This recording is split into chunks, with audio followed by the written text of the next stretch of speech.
Vamos à palavra, deixar uma palavra para nossa reflexão. E na introdução vou passar aquele videozinho, né? Só um versículo. Certo homem de Cirene, chamado Simão, pai de Alexandre e de Rufo, passava por ali, chegando do campo. Eles o forçaram a carregar a cruz. Vamos ler mais uma vez? Eles aqui, os soldados. Certo homem de Cirene, chamado Simão, pai de Alexandre e de Rufo, passava por ali, chegando do campo. Eles o forçaram, em outras versões, o constrangeram a carregar a cruz. Você pode dizer amém? Você pode aplaudir a palavra de Deus e o Deus da palavra?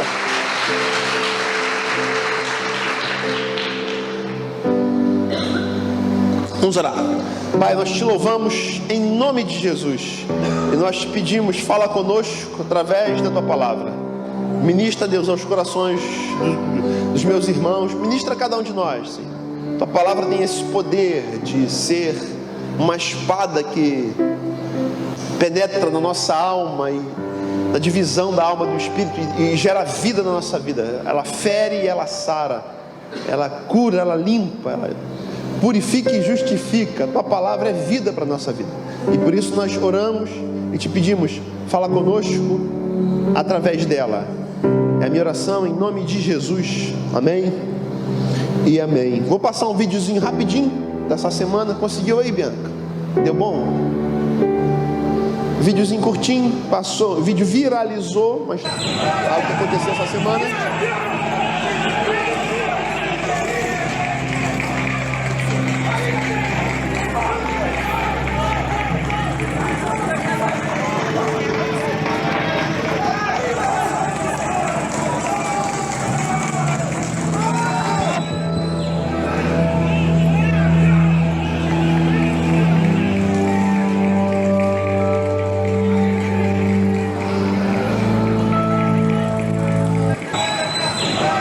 Emocionante. O fato que aconteceu na França essa semana, um homem imigrante do Mali, assim como tem algumas dezenas de milhares de imigrantes nos países da Europa, que fogem ali do norte da África e vão à procura de vida, porque a África, o bicho está pegando, Líbia e Síria, e se você pegar os outros ali, os outros países, principalmente os países que têm conflitos islâmicos dentro do seu território, as pessoas têm fugido da guerra, porque guerra civil é uma coisa trágica e terrível. Gente do mesmo país se matando uns aos outros e fazendo vítimas inocentes de tudo quanto é lado. Isso talvez seja... Os Estados Unidos passou por isso, e algumas nações europeias também. Irlanda passou por isso. E alguns países ali da meiuca da Europa também passaram por isso. Mas esse malinês, que vem do Mali, emigrante, na França, buscando uma legalização, estava passando pela rua, e aí no 5º ou 6º andar de um prédio, uma criança de 4 anos, cujo pai saiu para comprar um treco na rua rapidinho, deixou o moleque de 4 anos em casa, e o moleque foi para a sacada do prédio e pulou o parapeito, ficou agarrado, ficou pendurado. O vizinho conseguiu segurar, mas tinha, não sei se você conseguiu ver ali, tinha uma parede no meio. O vizinho está segurando aqui para o moleque não cair, mas o vizinho não tinha como puxar. E aí o pessoal da rua desesperado, gritando, sem saber o que fazer, e o desespero de olhar para uma criança de 4 anos. Eu tenho uma filha de 4 anos, eu sei que uma criança de 4 anos apronta, mas que também sei que uma criança de 4 anos é completamente inocente, não tem noção das consequências de suas ações. E no meio daquele desespero, gritaria, vai cair, dá um jeito, chama o bombeiro, chama isso, chama aquilo. Esse imigrante malinês começou a escalar de forma extremamente perigosa, que ele vai escalando de parapeito em parapeito, pulando, subindo no parapeito, pulando por de cima.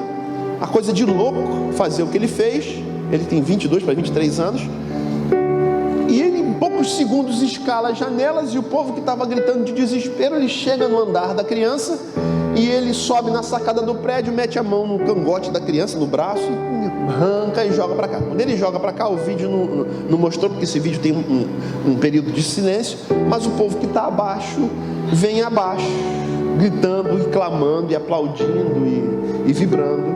Esse vídeo foi para as redes sociais. Uma das reproduções, quando eu vi, tinha 39 milhões de visualizações. Uma das reproduções, o vídeo viralizou no mundo inteiro.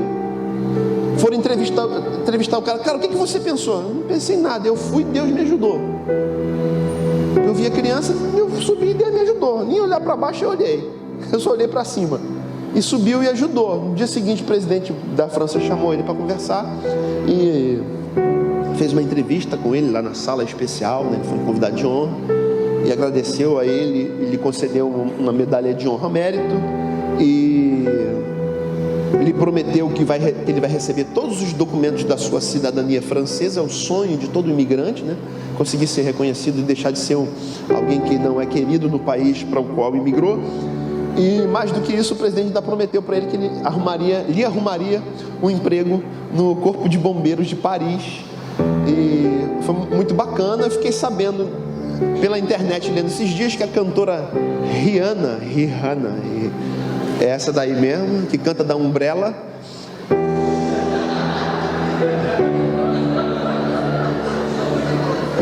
não sei se é verdade, ela deu um carro para ele. Um carro vale mais de 150 mil. Posso ouvir um misericórdia? Eu dou um carro. O que é 150 mil para Rihanna? Tinha 150 mil. Nada 150 mil. O que é isso? Uma quantia irrisória para ela. Ok. E aí o cara foi aclamado. Aclamado por quê? Porque o inocente estava prestes a morrer. Ele, num ato de bravura e coragem, se você tivesse tempo de ouvir esse vídeo com mais detalhes, você vê as pessoas gritando, bravo, bravo. Os franceses gritando lá de baixo, porque ele se propôs a, com o risco da própria vida, salvar o inocente. É extremamente emocionante. Eu chorei muito quando vi pela primeira vez, e é extremamente tocante ver alguém que abre mão da sua própria vida para salvar um inocente. O que isso tem a ver com o texto que a gente leu? Tem muito pouco a ver, porque na verdade o texto que a gente leu é o inverso. É um homem assumindo perigos e num ato de bravura, se entregando para salvar o pecador, se entregando para salvar quem não vale nada. O texto que a gente leu de os soldados constrangendo um certo sirineu a ajudar Jesus a carregar a cruz. Jesus já estava para mais da metade da Via Crucis, na cidade de Jerusalém, na direção do Monte Caveira, também Monte Calvário, né, a tradução original, mas que significa caveira. Ele está indo para o lugar da crucificação. Ele já tinha passado por todos os flagelos. Eles já tinham feito ping-pong com Jesus. Pilatos mandado para Herodes e foi de volta para é contigo, cara, isso aí não é comigo não. É igual a gente quando procura hospital público para ser atendido, né? Vai para um lado, vai para a UPA, não vai para não sei aonde, vai para o diabo que te carrega e some daqui. É assim que a gente se sente, né? A gente paga imposto, mas quando a gente precisa, a gente não pode usar. Mas peraí, gente, o imposto é tão caro, a carga tributária é enorme, como é que não tem direito? E a gente se sente muitas das vezes como uma bolinha de ping-pong. Jesus passou por isso. Por isso que Hebreus capítulo 4 vai dizer que ele foi tentado em tudo e ele pode nos socorrer, porque todas as dores e tentações e aflições e todos os tipos de tentação que você e eu passamos nessa vida, Jesus passou. De acordar cedo, de trabalhar, de enfiar a mão nas farpas, de trabalhar na marcenaria do pai para dar o de comer, duas refeições por dia, que o judeu tinha na sua tenridade, ajudar o pai no ofício, aprender a profissão do pai. Jesus viveu isso tudo, gente.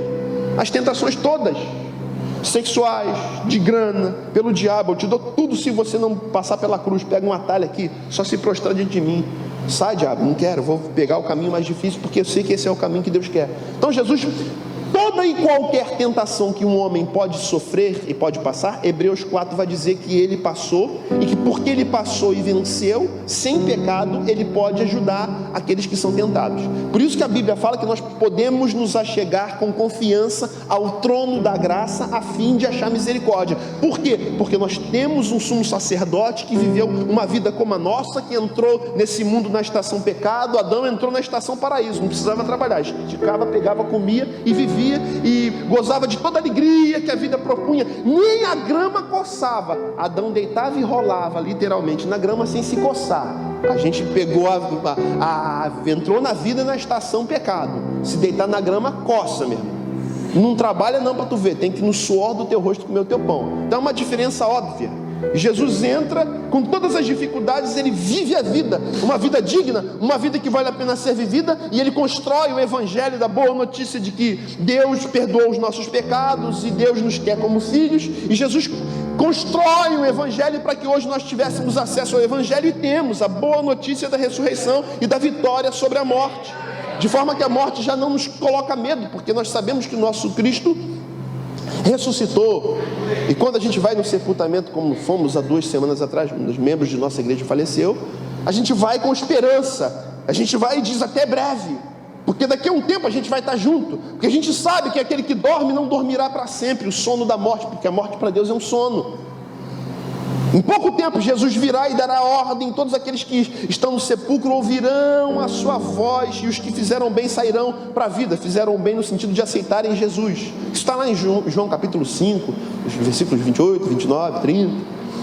Então a gente tem uma esperança. Só que esse texto que a gente lê é Jesus construindo o evangelho, porque Jesus ainda não era o Messias. Ele se torna o Messias quando ele se entrega na cruz. Ele diz: agora sim, está consumado. Uma das últimas frases que ele diz, porque dali em diante a obra da redenção, o inocente morrendo pelos pecadores, estaria consumada. Então Jesus aqui está no momento talvez mais difícil, mais angustiante de toda a sua caminhada, porque ele já tinha passado da metade do caminho.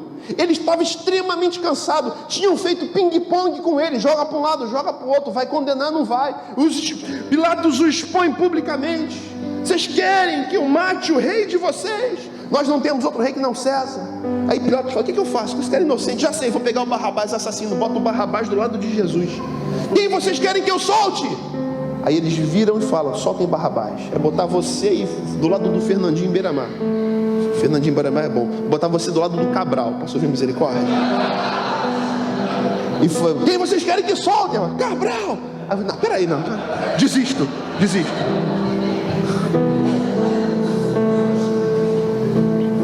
Cara, pensa em Jesus. Depois de ter feito tudo que fez, ser preterido, ser desprezado, cara.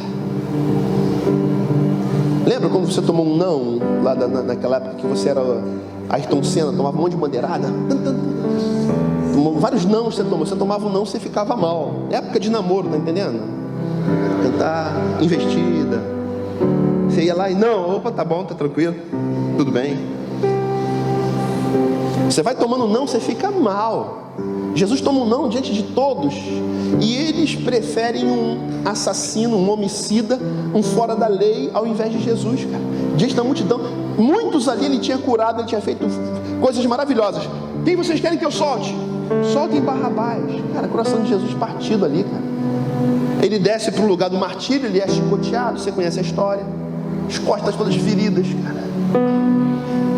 Estava com fome porque passou a noite, um dia inteiro, sendo interrogado às escuras, um juízo injusto, jogo de empurra, depois humilhação pública, vexação, tiraram as roupas, corpo todo machucado, todo lanhado, todo sangrado, coroa de espinhos na cabeça. Você não tem noção da dor. Eu tinha uns amigos que assim que eu me converti, eles brincavam de morder a cabeça do outro. Lá na época, o Julinho lembra disso. O chumbinho mordia a cabeça, meu irmão, uma dor, cara. Jesus está com os espinhos, brincadeira de crente, morder a cabeça. Posso ouvir misericórdia? Na minha época, cara. Um dia eu vou contar para vocês o que fizeram na noite do meu casamento. Um dia eu vou contar. À noite eu vou contar. Se você vier à noite eu vou contar. Sinistro, cara. Sinistro. Foi uma noite inesquecível, aquele miserável. Vou contar à noite. À noite eu conto. Noite de núpcias. Ok. Eu vou contar à noite. A pastora não vai vir à noite. Não, agora não. Tá de noite que eu conto. Cravos na cabeça, espinhos enormes, parecidos com espinhos de pé de tangerina, aquele espinhão enfiado na cabeça. Jesus está ferido, cara. Jesus está cansado, Jesus está com fome, Jesus está com o corpo todo lanhado. E a despeito disso tudo, da dor e da vexação e da fome e do frio e da nudez de estar andando com trapos que escondiam as genitálias apenas, cara, uma vergonha pública, desprezo, e gente tacando coisa nele, gente cuspindo nele, gente que ele salvou, gente que ele curou. Ele vai em direção ao Calvário, colocam, a maioria dos historiadores são unânimes, não são tão unânimes, não são quase unânimes, que ele carregou apenas a travessa horizontal da cruz. Ele não carregou aquela cruz que vai arrastando, era apenas a travessa horizontal. A vertical ficava lá, eles chegavam, pregavam uma na outra e suspendiam o cara. Ele carregava só a travessa horizontal. Pesava entre 30 e 40 quilos. Pensa num peso de 40 quilos nas tuas costas. Se fosse os magrinhos que tem aqui no Vinícius, não ia aguentar não.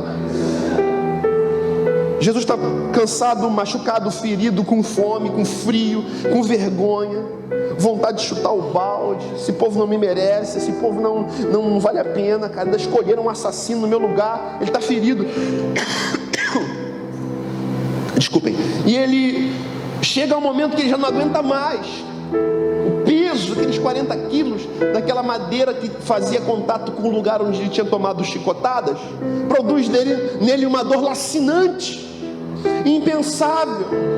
Conforme ia passando o tempo, as feridas que coagulavam, o sangue que ia endurecendo e fazendo uma pequena casquinha, conforme ele arrastava o madeiro, machucava de novo. Então era uma dor constante e sem fim. E ele está indo em direção ao Monte Caveira. Chega uma hora que ele não aguenta mais. A madeira cai para um lado e ele cai para o outro. O Evangelho vai falar dessas quedas de Jesus. Os soldados que estão olhando forçaram. Lucas vai dizer que eles constrangeram. Fala, cara, esse cara não aguenta mais, cara. Alguém tem que ajudar ele. E eles olham, está chegando um homem de Cirene, um sirineu. Cirene fica lá no norte da África. Você tem Marrocos, você tem Líbia, eu acho que é Líbia, se não me engano. Cirene fica na Líbia, se não me engano. Você tem Egito, todos aqueles. Marrocos é mais lá para o ocidente da África. A Líbia aqui no meio. Para cá você tem o Egito, no Oriente. E esse cidadão sirineu chamado Simão, que provavelmente ficava nessa província de Cirene, que era uma província judaica no norte da África, era uma colônia de pessoas que moravam ali. Ele veio muito provavelmente porque era judeu, e todo judeu subia na época da Páscoa. E os seus dois filhos não vêm, Alexandre e Rufo, os dois que tinham nomes gregos. Era uma colônia grega de judeus no norte da África. Não dá pra gente falar muito aqui, só que a gente sabe que a Grécia foi um grande império mundial. Quando Alexandre o Grande impôs a sua cultura grega por todos os lados. Quando os romanos assumiram, mantiveram a cultura grega, tanto que os 4 evangelhos e todo o Novo Testamento foi escrito em grego, porque era o costume e era a língua oficial. Os romanos não impuseram a sua cultura, deixaram a cultura que já tinha sido imposta pelos gregos com Alexandre o Grande algumas dezenas de anos antes. Então aquela colônia grega, Simão é de lá, ele vem para adorar em Jerusalém por ocasião da Páscoa, e ele estava passando por ali. E eles estão olhando, cara, o cara não aguenta mais, vamos escolher um aqui. Ei, qual é o teu nome? Simão. Vem cá, Simão, pega o cara aqui, ajuda ele aqui. Não, meu irmão, não tem nada a ver com isso não. Não sei, mas ajuda o cara aqui, cara. Peraí, cara, eu tenho que fazer, não tem que fazer não, cara. Vem cá, pega esse negócio aqui, senão tu vai ser preso. E diz o texto que ele vai e pega. O filme do Mel Gibson, essa passagem é linda, cara. Primeiro ele fica, maravilhoso o filme, né? Primeiro ele fica chateado porque colocaram ele para fazer o trabalho de um condenado. E à medida que ele vai andando, que ele vê o sofrimento de Jesus, e ele vai segurando a madeira e abraçando Jesus, e ele fala para Jesus, pô, cara, aguenta mais um pouco, a gente está quase lá. É uma cena extremamente emocionante, cara. Um homem falando para o próprio Deus encarnado, aguenta mais um pouco, cara. Segura a onda aí, cara. Segura aí que vai valer a pena, cara. Segura aí que tem um propósito maior. Parece que ele é tocado por uma missão e uma dádiva que transcendia a sua própria existência. Tá difícil para você, eu sei, cara, mas segura onde é que vai valer a pena, cara. Segura onde é que um futuro te aguarda. E mal sabia ele que um futuro aguardava ele, porque depois que Jesus morre, ele ajuda Jesus na sua obra, ele volta e ele encontra com seu filho Alexandre Rufo. Os historiadores vão dizer que Rufo fala para ele: o que aconteceu, pai? E Rufo era um que tinha sido rejeitado na escola de profetas de Jerusalém, justamente por morar muito distante, ou porque tinha uma peneira que não deixava todo mundo entrar. E ele explica a situação. Alguns dias depois falam da ressurreição. Aí alguns dias depois o cristianismo começa a crescer, e ele é conhecido como o homem que ajudou Jesus, cara. Em Cirene o evangelho é pregado através desse homem, Simão. E mais do que isso, no momento que Jesus mais precisa do Simão Pedro, aquele que fala para ele: mestre, se preciso for, eu irei até a morte contigo. Simão, tu não tem noção.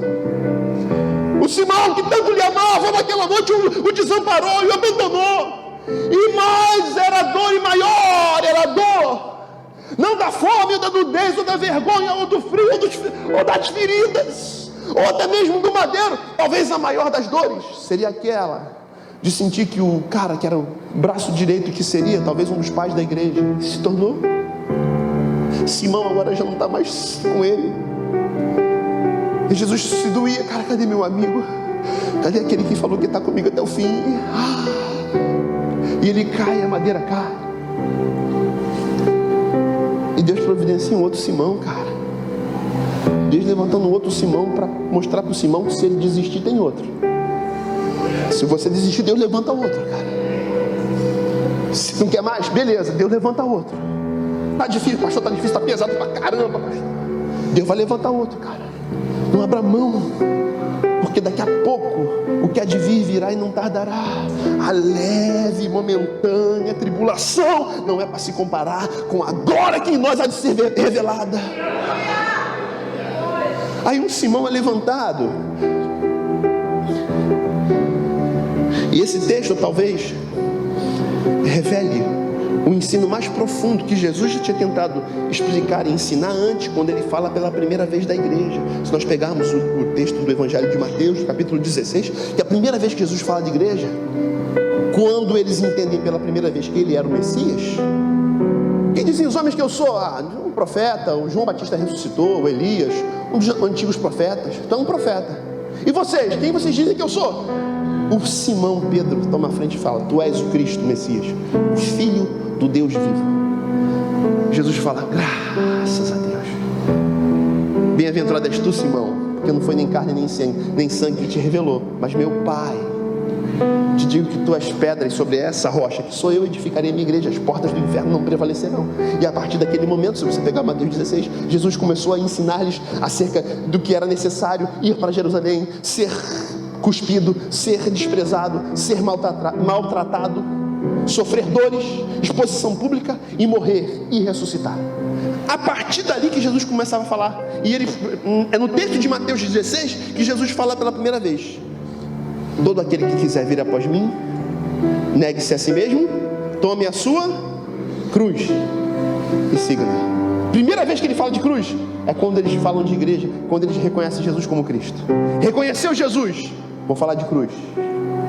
E o que Jesus tentou ensinar-lhes com palavras, agora o que ele vive é uma verdadeira parábola sobre o que é tomar cruz. O que é tomar cruz? Qual a significação da cruz? Está exposta nessa pintura, gente. É uma pintura, Jesus levantando o machucado, indo na frente, e o Simão com aquele madeiro nas costas, indo atrás de Jesus, cara. O que é tomar cruz? O que Jesus quis dizer quando nos ordenou: tome a tua cruz e siga-me.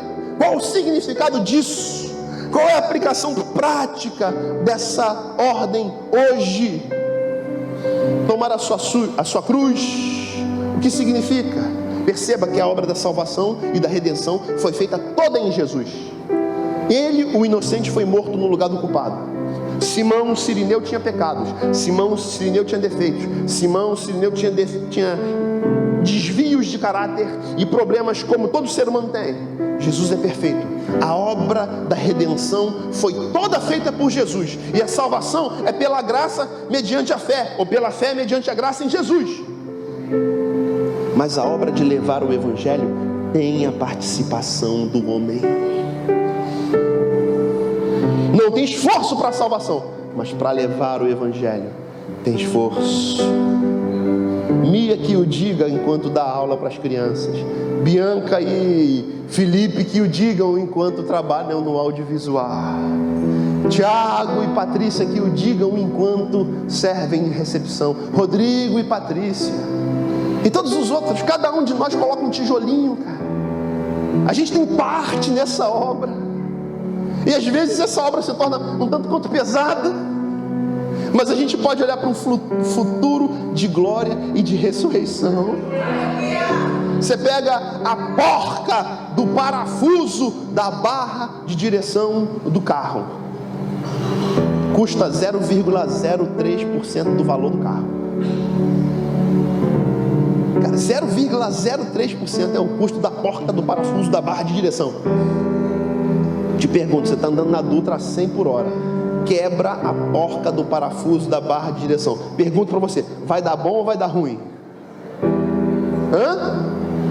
Vai dar ruim. A porca tem valor, e não estou falando zoologicamente. Aquela porquinha que é 0,03% tem valor, cara. O teu trabalho tem valor. Cara, é Deus falando para a humanidade, cara. É Deus falando para o Pedrão: Pedrão, vou levantar outro Simão, Pedrão.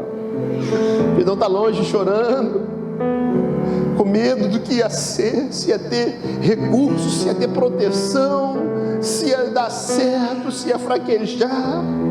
E por conta disso, ele que tinha prometido até a cruz, ele desiste. E Deus levantando outro. Cara, tu não quer, mas levanta o outro, cara. Todos nós somos voluntários aqui. É feito com voluntariedade. Rodrigo e Cristina chegaram para a igreja com pouco tempo, foram para Belfort Roxo para servir, cara. E dois, casal maduro, né, cara? É muita gente. Ricardo, eu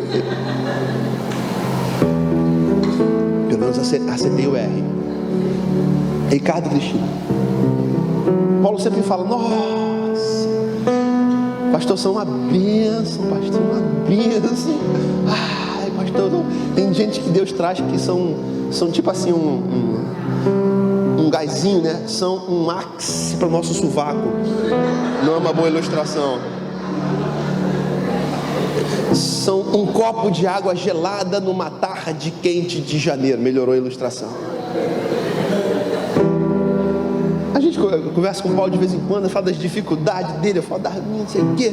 Aí tem algumas pessoas que ele fala, e fulano? Ele abre o sorriso no meio da conversa. Pastor. É tanta luta que quando tem gente que é levantado, que traz alegria, cara, nosso coração se enche de gratidão. É assim com os queridos. O amado ali está um bom tempo lá na igreja. Eu lembro lá em 2013, primeira vez que eu estive lá em Bangu, estava junto lá com o Yuri, depois passou para Alain, depois passou para o outro Alain, estava firme servindo. Tem os queridos que tem a história, né? Tem os queridos, a amada já serviu na bateria, já serviu num monte de lugar lá. Tem os queridos que são um gásinho. Minha esposa fala: vai dar aquele... Deus às vezes vem assim, dá um gásinho, só para a gente dar uma andada, para a gente andar mais um pouco. Estava cansado, vir alguém para ajudar a carregar a madeira da cruz. Aleluia, aleluia. O que é carregar a cruz? Em primeiro lugar, é ajudar os outros a serem salvos.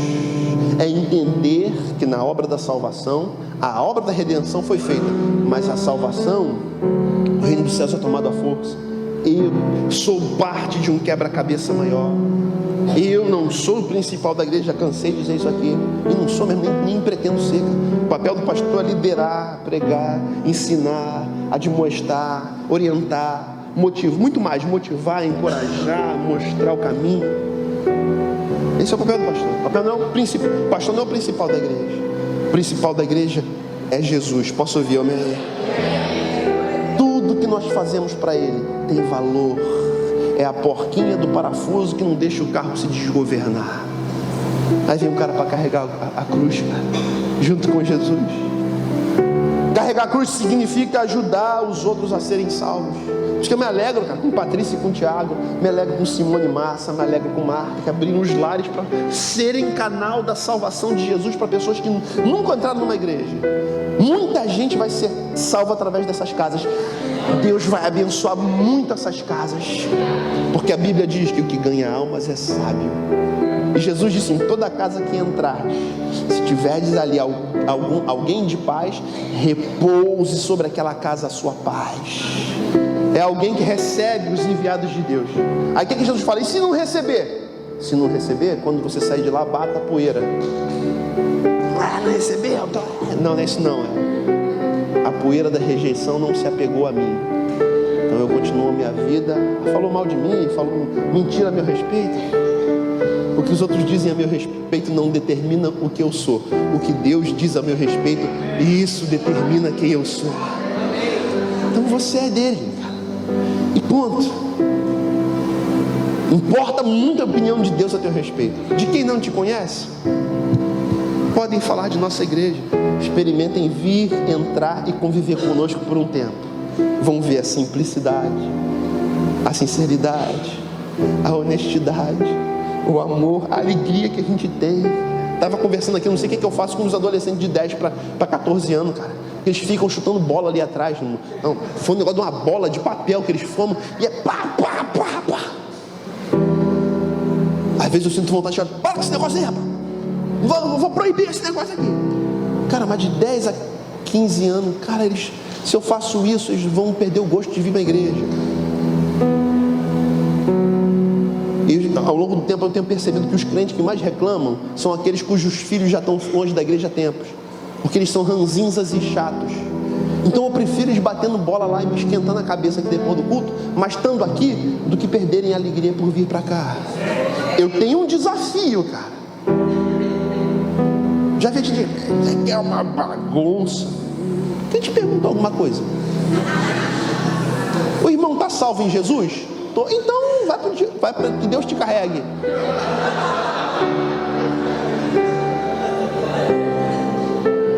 Aí você pergunta: teus filhos estão na igreja? Não, que minha... Não, cara, então, cara, se tu está perdendo teus filhos e os meus estão na igreja, então não perturba não, cara. Os teus estão alegres aqui. Eu tenho que fazer alguma coisa com eles, que eu não sei o que eu faço. Eu tenho que montar um negócio de um golzinho em algum lugar aqui, cara. Eu vou bater uma laje para fazer um campo de futebol aqui em cima. Mas que eles vão vir para a igreja, mão. Eles ficam à vontade. Olha o outro lá, subiu na cadeira lá atrás. Não precisa olhar não. Tem um subiu na cadeira lá. Meu trauma da igreja era os diáconos bigodudo, que eu quando comecei a frequentar a igreja. Aquele bigode que apontava assim, ó. Tá andando por quê? Pode levantar não. O meu filho foi, não vou falar de outras igrejas, mas ele foi visitar uma igreja. E aí ele foi lá e ele riu, cara. O bigodudo tá rindo de quê? Casa de Deus não pode rir não. Bigode. Meu trauma, eu falei: na minha igreja não vai ter diácono bigodudo. Aí vem o seu Maurício, com aquele bigodão dele. É o maior piadista da igreja. Botafoguense, Botafogo ganhando do Vasco ontem, não quero ideia com o seu Maurício hoje não. Aí ó, 3 torcedores vibrando. É o Carlos, o seu Maurício e o pastor Luciano. Acabou os botafoguenses da igreja. 4 ali, e Tatiana. Pronto, agora dobrou a meta.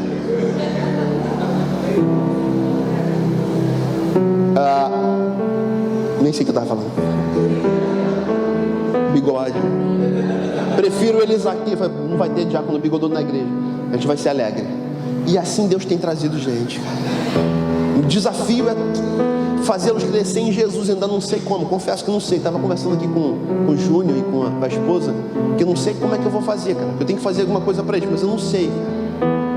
Mas a gente vai ter que fazer alguma coisa para inserir. Não é para vir para a igreja ficar só no celular. Não, a gente sim botar Jesus. Só que essa idade de 10 a 14, 13, os de 15 para cima estão inseridos nos adolescentes. A galera está funcionando bem, o pulso está funcionando bem. E eles estão nos conectem, está bacana. Essa adolescência a gente precisa, pré-adolescente, de 10 a 14, eu preciso fazer alguma coisa que eu não sei o que é. E eu preciso de ajuda. levar a cruz é ajudar os outros a serem salvos. Segundo lugar, levar a cruz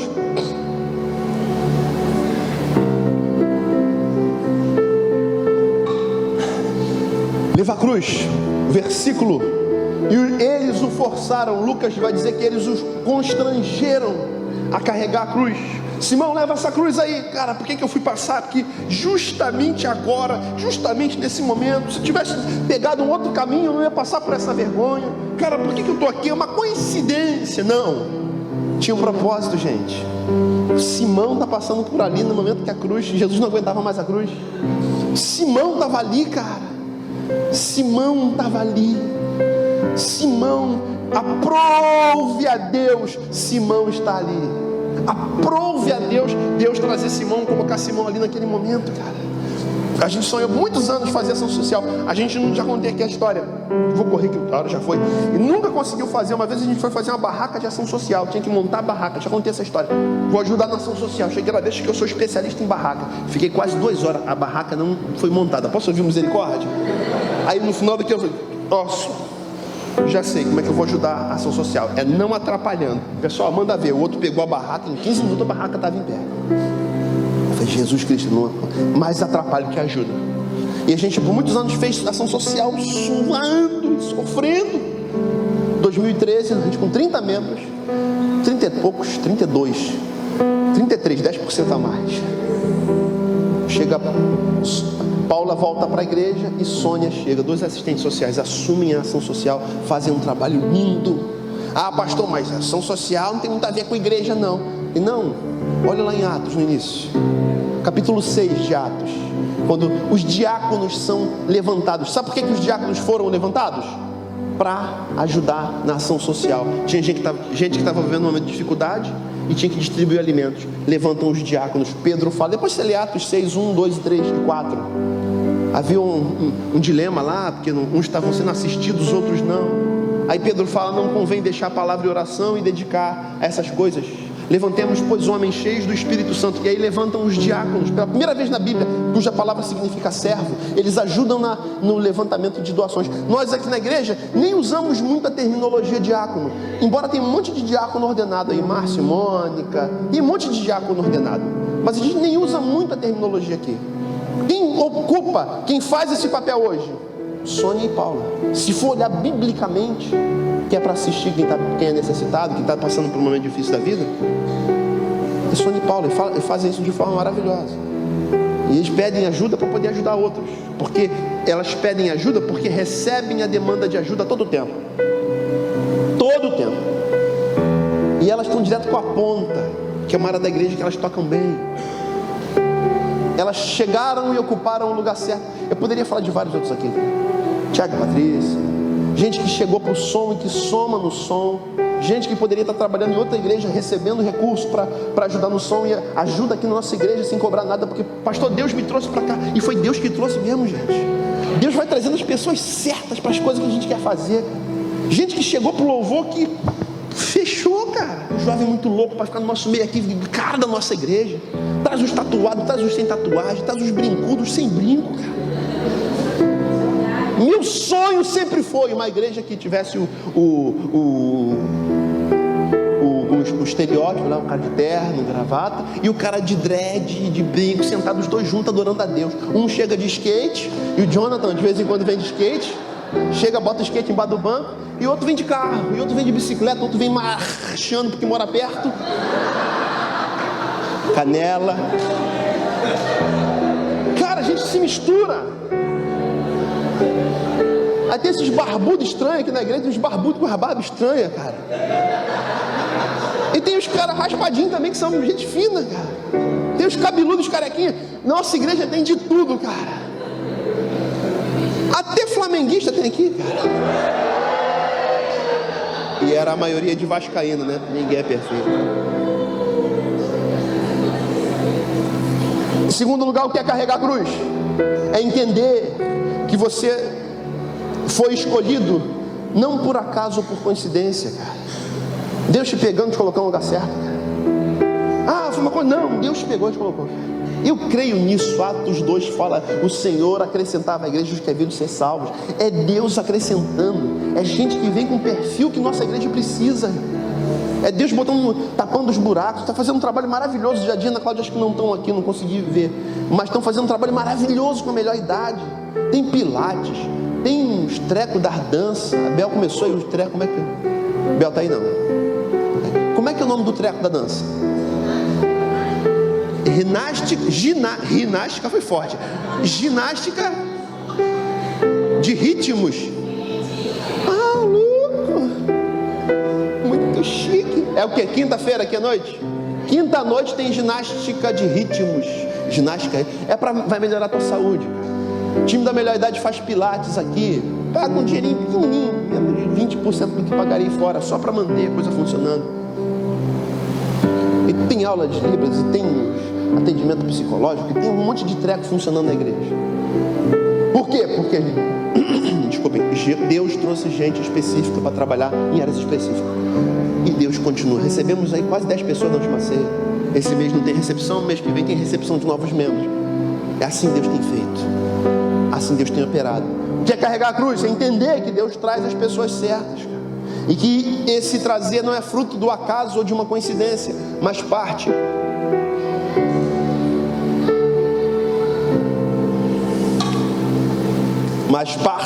de um plano divino. Para terminar, deixa eu passar a ceia. Agora avançou. Quer tomar cruz? Simão vai e carrega. Simão estava bolado carregando aquele negócio. Cara, o cara é um bandido e eu estou aqui ajudando um bandido. Cara, como é que pode? Bandido tem mais a que sofrer. Bandido bom é bandido morto. Ele deveria ser de direita, o Simão. E aí ele vai andando com aquele negócio. Só que o bandido que ele estava ajudando era o Salvador. E quando ele percebe isso, talvez não ali claramente, conscientemente, mas mais à frente, quando Jesus ressuscita e é reconhecido como Cristo, e ele se torna conhecido como aquele que ajudou o Messias, no início era uma grande dor, uma grande responsabilidade, um grande peso. No futuro se torna uma grande alegria, se torna um grande prazer. Carregar a cruz pode parecer no início difícil, com o passar do tempo se torna prazeroso, se torna abençoador, se torna grandioso, se torna generoso, se torna pacificador. Ele se torna quem se torna, e ele vai propagar o evangelho no norte da África, e o evangelho vai entrar na África através desse homem chamado Simão Cirineu. Ele não podia fazer tudo, ele não pôde arrancar Jesus da cruz, ele não podia, mas ele pôde carregar por um pouquinho de tempo aquela madeira. Não é porque eu não posso fazer tudo que eu não vou fazer tudo que eu posso fazer. Então, faça a tua parte.